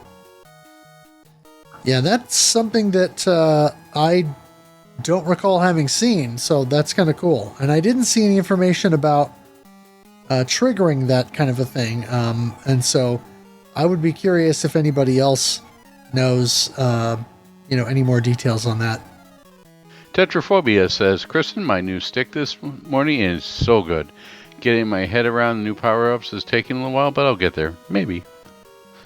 Just thought I'd post my best score this month so that I could bump everyone up one place on the leaderboard. Very pleased to have beaten the stock high score. Didn't have a huge amount of time for this month, but unfortunately the game really surprised me. I was expecting it to be quite simplistic, but there's really a lot going on here. I really enjoy the resource management. I wasn't very good at it, of course, but still really, really enjoying playing along with everyone this month. On to the next one. Well, thank you. These type of posts I love.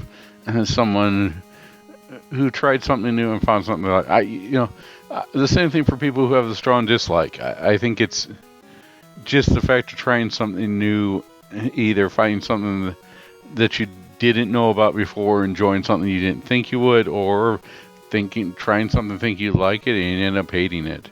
These are the type of posts that are fascinating to read and see people's experiences with. Yeah. Zoido joined in and said, so I fired up Capcom Arcade Stadium today to check out the original game. Seems like the Stage 2 boss is all I can do for today. Both the Japanese and English versions.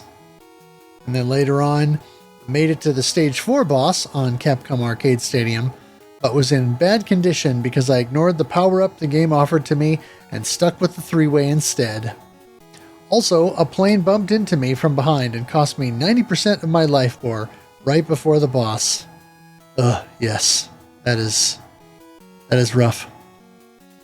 Later on, got a little bit deeper into the boss battle this time, but Fuso still wrecked me. But small score update at least. Also played a run on NES version and was positively surprised that it has more variation on the music than the arcade. Cool port. And again later, I managed to survive the Fuso fight today, but I only got 65% destruction rate, so the game pitted me for another round with him. So I got my knockdown in round 2 today.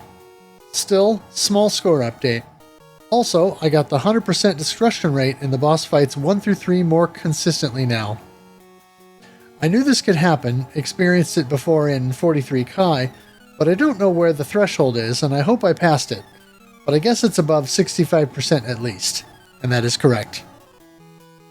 Also, I wonder how often you can do this, and if you can use it for scoring.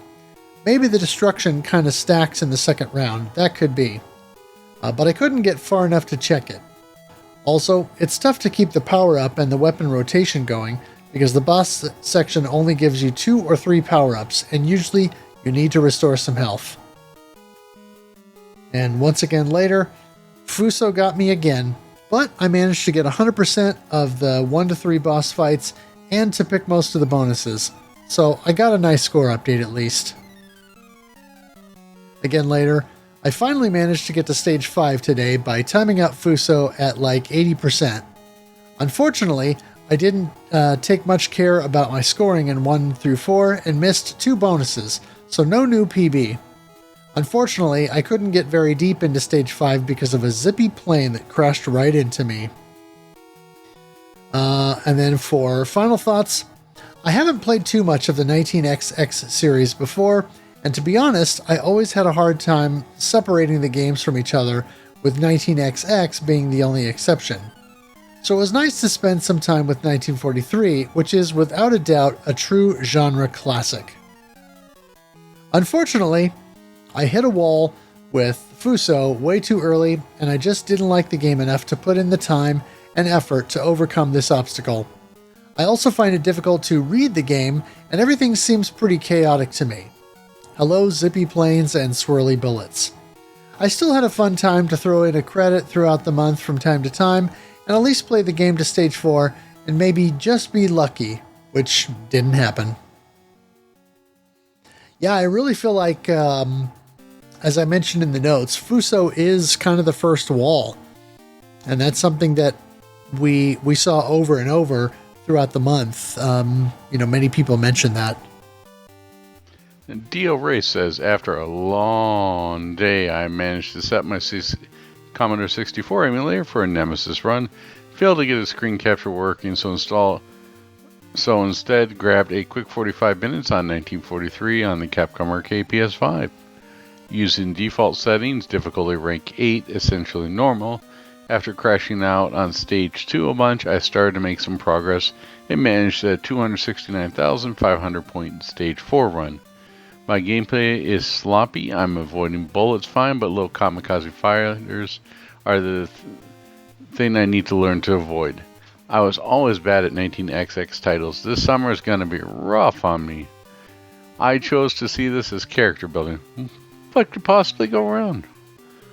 The 3-way shot really isn't. It's 4 streams of bullets. I took my wife through a quick co-op run last night. The husband and wife team managed to get a boss free before the wife's vertical started to be an issue, so we played some 1941 and then some 1944 The Loop Master. My wife vibed with that one particular. Yeah, I don't know why, but I could just see a unlicensed sequel, 1944, The Fruit Loop Master. Howdy, Gain. Apologies. In real life challenges have kept me occupied. No worries. I think I'm burned out in 1943 now. Got as far as Issei and still can't kill Fuso yet, though. Luckily for me, it doesn't send you through a third time if you fail on destruction rate. After stage 5, my hands couldn't stop responding fast enough. It's almost like the game wears me out. Here's my best score for your approval. Capcom Arcade version, PS5, default difficulty. I played on easier ranks, but it doesn't change the outcome. I get too confident and start flying into stuff. I hear that's a bad strat. Maybe. As an aside, I hear the low energy sound effects in my sleep now. Oh no. Well, hopefully you recover and you're back at it for August game.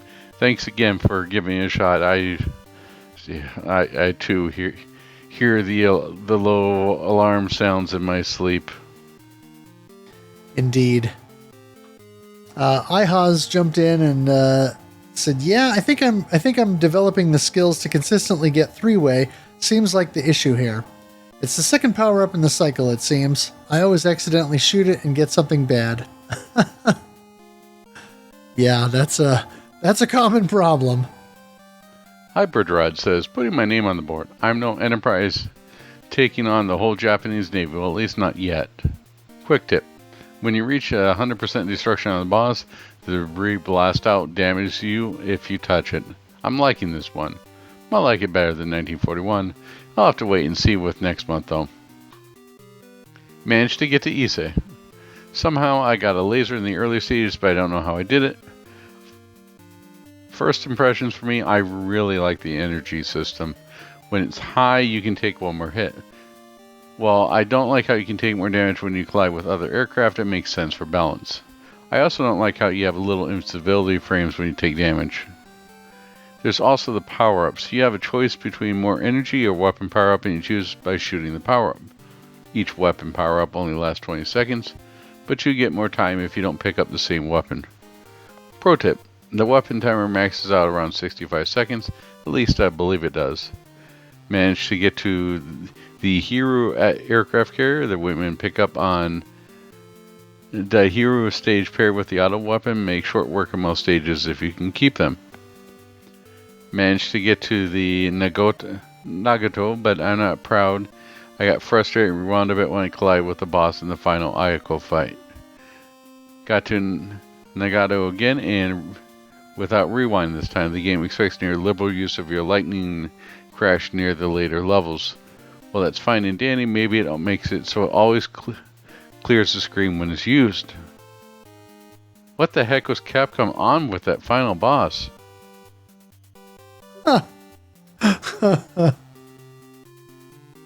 Skoush joined us and said, made it to stage 5 on stream last night. First time beyond 3. I think the energy bar makes me feel too chilled out to begin with, but then super stressed when it gets low. Not quite clicking with the risk reward on this yet, but I am enjoying the ride. Gameplay is fun, and it's getting its talons in, I think. I might have to put a few more credits into each run, just to see what I'm up against. Later on, he said, so the 360 Capcom arcade cabinet version has a casual mode with autobomb and options given at the start of each level. No countdown timer on the power-ups either. Makes for a lot less fun, I guess. Anyway, I sat down to play through, and like most super easy modes, got through to the last boss. Then this happened, and Scout shared a video clip of an untimely death due to the shrapnel. No casual 1cc for me. But then, of course, later, got vengeance on the casual mode. Can't believe that last boss got me with the shrapnel and instant game over yesterday. Anyway, played through again, avoiding the bosses after they were destroyed this time. Fun mode. Very easy without all the gameplay elements.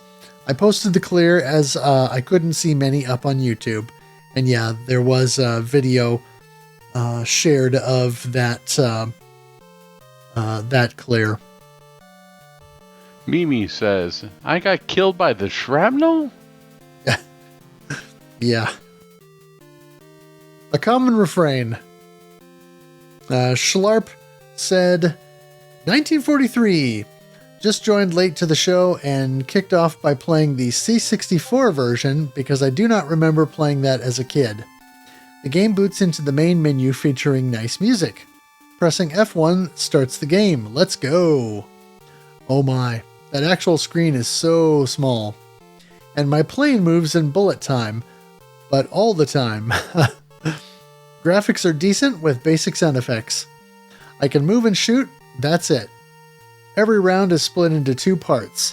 The first part contains mostly attacking planes, sometimes battleships. The second part leads to a boss in the form of a large carrier or plane. When scored enough points, the game moves on to the next round. If not, the actual round repeats.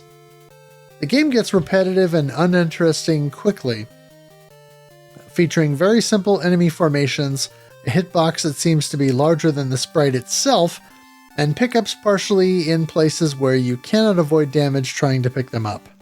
Oof. I gave up in round 10 or so. It was just too boring. At first, I thought, for a C64 game from 1988, it is not bad. But then I discovered that Armalite, Catechus, R-Type and Salamander have been released in the same year. And while those are horizontal shmups, are all by far superior. I will try the arcade version next. And then, of course, said,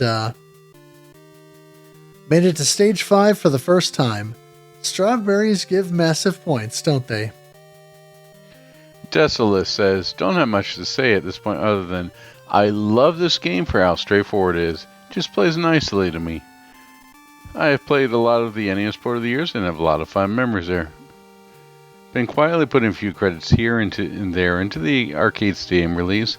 Made it to ESA a couple of times without much in the way of practice. There are 2 wide formations that come from behind mid-level and have been my end for each time, so I need to properly deal with these if I want to go on further. Best score so far here.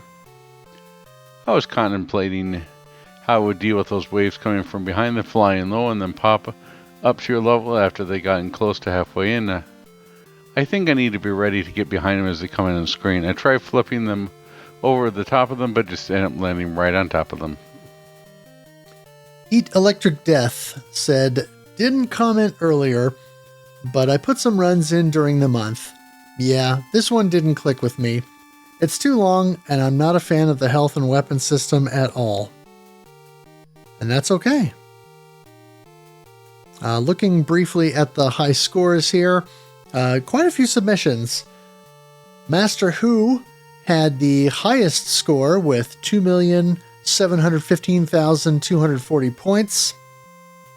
Hyperdrud came in next with 2,648,690 points. I ended up in third place with 2,269,420 points. Pony Trigon had 1,131,550 points. Delta Mudkip had 1,121,010 points. Desolus had 833,760 points. DL Wraith had 711,500 points. Schlarp had 501,580 points. And Zoido had 484,720 points.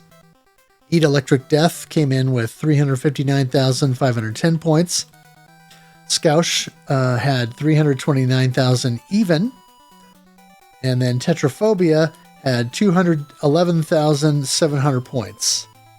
Scoush had the lone casual mode run with 2,892,490 points.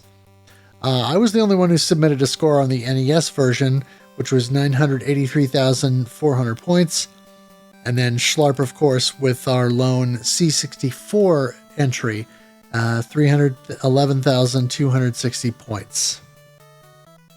So, final thoughts here. By Jack Andy. So, I have to say that I did enjoy this game. It is very frustrating because of the memorization and can lead to in the length. I think the length is the biggest detriment for this game. But overall, I did enjoy it, and I like it. I think that what this game needed was an editor to say, let's cut this down a bit. Right, let's not have the same boss fight a couple times, and this time now it's blue, or some of the stuff. But again, that was sort of par for the course back earlier. Right, anyone who's played LRPG, now it's this enemy is harder because they're purple and they are not blue anymore. Right, so that was sort of the style of the time. Personally, I like this game. I think it's fun to play for a little bit, but trying to play through and do like a 1cc clear, I think would just end in real frustration for me.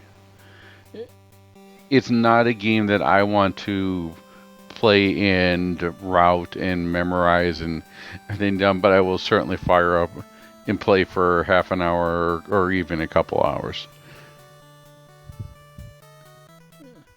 Something that that is definitely a step up from 1942 in all measures. As 1942, the game knew where you're going to move. When they fire, remember those enemies that would just come on screen? They fire aim bullets at you, and somehow your ship always gravitated towards it. Thankfully, that is no longer the case here. And there's certainly a lot more to do and a lot more varieties, and the graphics are improved. But it still has some rough edges and still has some jank. So it's not perfect, but it's pretty darn good, and definitely a large improvement over the sequel. I think that with the Capcom arcade being the free game, that the barrier to entry at this point is pretty low because it has pretty wide availability, and that people should give it a shot. But I don't see people, including me, investing a large amount of time into 1943 when you could do this with more Danmaku games like Mushi, Futari. We talked about DFK, and then DOJ. There's a lot of other games that are part of the or even Espelita 2 that are worth investing a large amount of time into. So those games just have better returns for your time or your investment if you want to go deep. But if you probably the best way I could come up with is 1943 to me is a summer blockbuster film. It's got explosions, it's got pretty good music, it's got pretty good visuals, it's fun to play, but I'm not gonna watch the thing over and over again trying to figure out any deep meaning behind it. Yeah, that makes sense. My experience with this game was kind of the opposite of what I was expecting for the month.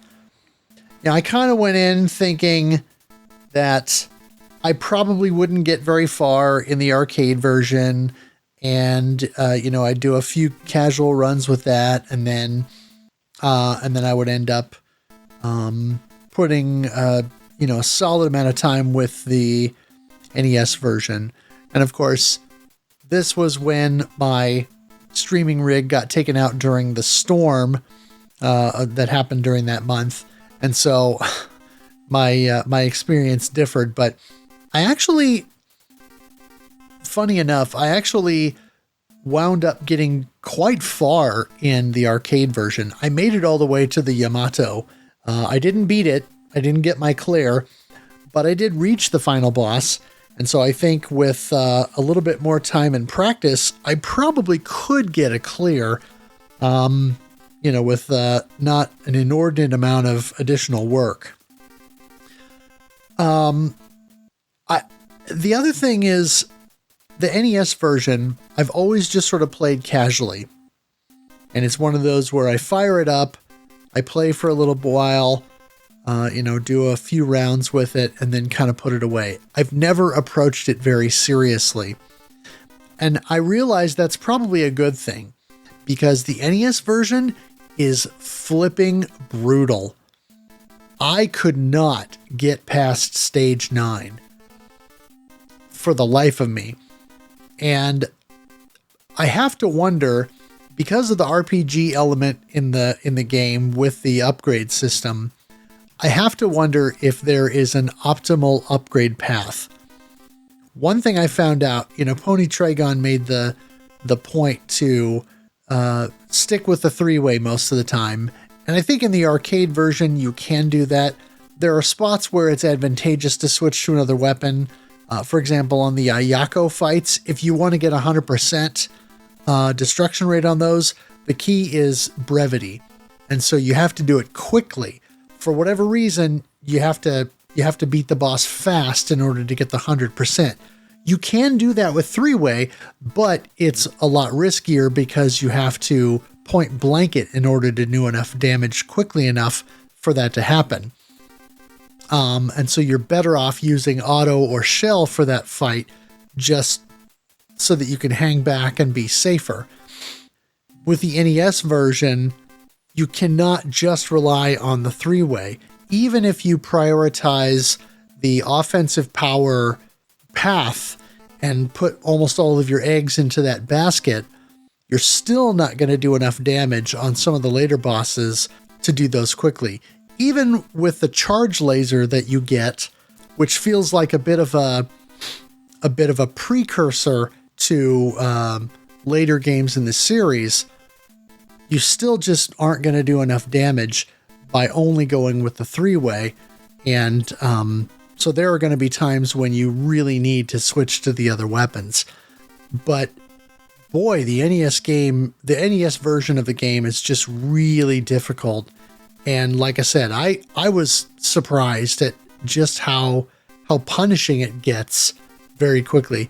I can't imagine trying to sit down in 1cc, the NES version, through 24 stages, especially since the last two are boss rushes. That has got to be insane. Even though you can manage to upgrade enough to where your health is really high, and the special weapon timer, you can augment that so that you get a lot more use out of your special weapons. But either way you slice it, the NES version is just really difficult. And I became quite frustrated with it. You know, I didn't get to stream it really because my rig was down, but I did play it several evenings in between. And yeah, it really just kind of humbled me quickly. The arcade version is difficult, and I think people legitimately struggling to get past Fuso or to get past Issa, no, there's no shame in that, because those are difficult boss fights. You know, the Fuso fight, particularly because, as people mentioned, there's no Yashichi or health pickups prior to that. And so you really do have to route that stage and that boss fight well in order to get through it without that extra buff. But realistically, I feel like once you get over that wall and you get into stage 8 and beyond, it really is not super difficult to progress after that. It's just a matter of finding a way to consistently do the stage 4 and stage 7 boss fights, and then, you know, then it's easy enough to progress. I would say once you get up to stage 12 or 13, that's when things start to really ramp up more, and then the last fourth of the game then starts to become much more difficult again, particularly the last two stages. So I was pleasantly surprised by how much I enjoyed the arcade version, given that, like the NES game, I had only just sort of played it casually. Like I said, you know, I'd fire up the Capcom Classics collection on the PSP, do the Tate mode thing, you know, play for a few minutes and then move on. That's the way that I've always approached this game, and it's always been just one that I enjoyed here and there, a few minutes at a time, but never seriously. And while I was visibly frustrated a few times on stream, getting stupid deaths or things like that, honestly, I enjoyed 1943 more than I expected to. And so, yeah, I was actually pleased with my progress in the month and with just how much I actually clicked with this game. Nice. This game is also one that I grew up with playing in my childhood, and I think I have such memories of it because it was such an improvement over the Micronics port of 1942. Oh yeah, and I'm the same way. I had a lot of nostalgia for the NES version, played it a bunch as a kid, but again, since it was always very casual, you know, I never managed to get very far. And so the surprise, as I said, for me was really just realizing that the NES version was much harder than I bargained for. Yep. All right, so let's talk about what's coming next. Currently, we are playing 1944, the Loop Master, or if you're playing the bootleg version, 1944, the Fruit Loop Master. And coming up in September 2025, we have Biohazard Battle. So we're finally making out this the summer of the P38.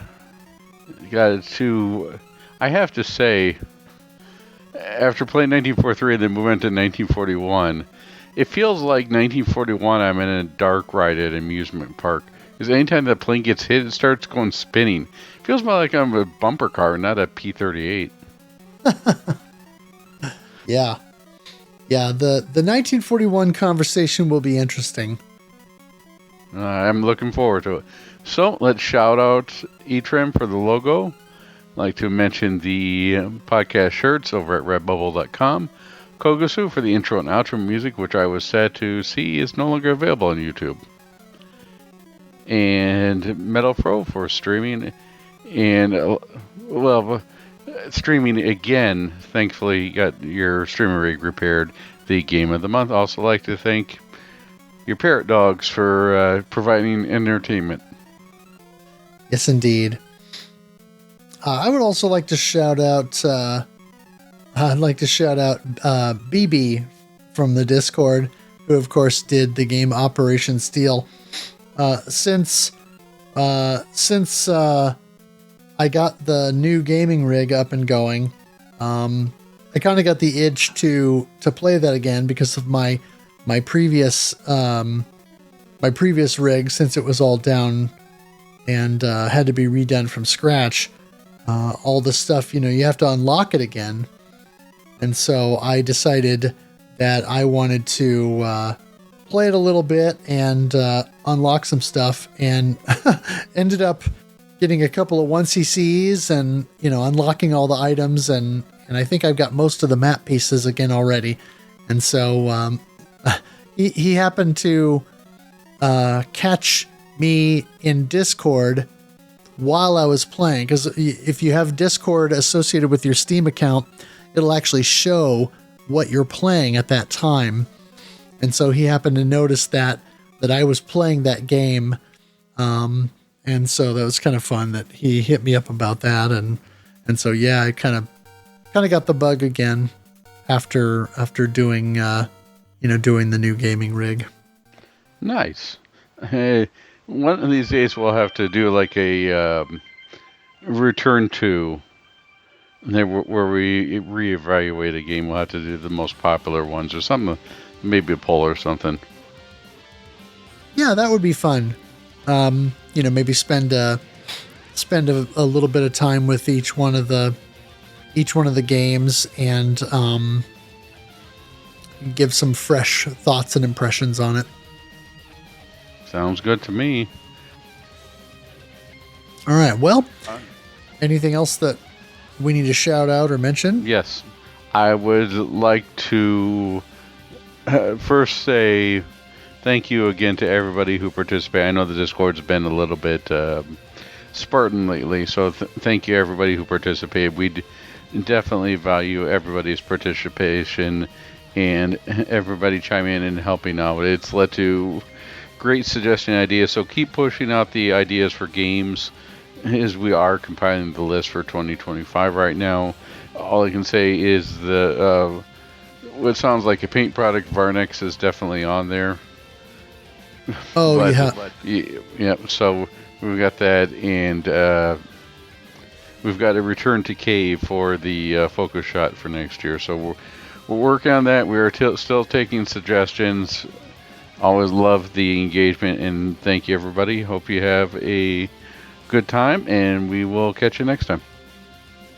Thank you.